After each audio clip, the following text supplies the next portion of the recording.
কেমন আছো বন্ধুরা? এখন যতই ক্রিকেট দেখছি ততই শুধু রান আর রান। প্রথম ম্যাচে বিপিএল এর আজ শুরু। আজ বিপিএল এর প্রথম ম্যাচে পারভেজ হাসান ইমনের হাফ সেঞ্চুরি দেখলাম, 190 টার্গেট। সেকেন্ড ইনিংস রাজ সাইড, নাজমুল হাসান শান্ত, ওহ কি দুর্দান্ত একটা ইনিংস খেলে গেল। 60 বলে 101, 10টা চার সঙ্গে 5টা ছয়। ওর সঙ্গে জুটি দিল মুশফিকুর রহিম, 31 বলে 51, দুটো চার, 4টে চার, দুটো ছয়। দারুণ খেলা খেলে গেল। আর রাজশাহী, কংগ্রেচুলেশন রাজশাহী। আর রাজশাহীর যারা কারা যেন বলেছিল না যে নাজমুল হাসান শান্তকে আমাদের টিমে নেওয়া যাবে না, নাজমুল হাসান শান্তকে ক্যাপ্টেন করা যাবে না, তারা সব কই গেল?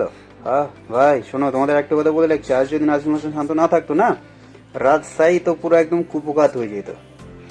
রাজশাহী নাজমুল হাসান শান্তকে নিয়ে যারা যারা ট্রোল করছো, তারা তারা সাবধান হয়ে যাও।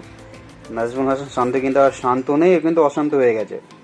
ও যা খেলা দেখিয়ে দিল আজকে, একটা ক্যাপ্টেন্সির বাড়ি। ওহ দারুণ দারুণ, এক কথায় অসাধারণ।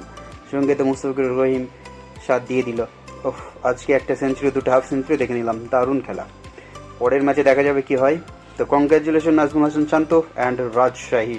আর যারা নাজমুল হাসান শান্তকে ট্রোল করেছো, তারা সাবধান হয়ে থেকো। হ্যাঁ, এর পরের ম্যাচেও কিন্তু ও অশান্ত হয়ে যেতে পারে। তো বন্ধুরা, অনেক কষ্ট করে কাজের ফাঁকে ফাঁকে আপডেটগুলো আপনাদেরকে দিই। যদি ভিডিও ভালো লেগে থাকে তো একটা ফলো করে লাইক শেয়ার কমেন্ট করতে ভুলবেন না, একটু পাশে থাকবেন ব্যাস।